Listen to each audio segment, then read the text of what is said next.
पण एक रेकॉर्ड माझाही आहे, गडचिरोलीला सर्वात जास्त वेळा येणारा मुख्यमंत्री म्हणून माझ्या नावाने रेकॉर्ड आहे।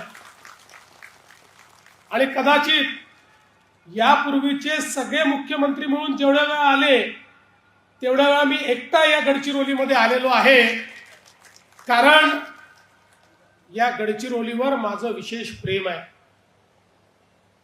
आपल्याला कल्पना आहे, मी नेहमी सांगतो, गडचिरोलीला अनेक वर्षापर्यंत महाराष्ट्राचा शेवटचा जिल्हा म्हणून आपण हिणवलं। मंत्रालयामध्ये एखाद्याला शिक्षा द्यायची असेल तर त्याला सांगितलं जायचं, थांब तुला गडचिरोलीला पाठवतो। अशा प्रकारे गडचिरोलीला जाणीवपूर्वक मागास ठेवण्याचं एक षडयंत्र हे या महाराष्ट्रामध्ये अनेक राज्यकर्त्यांनी केलं।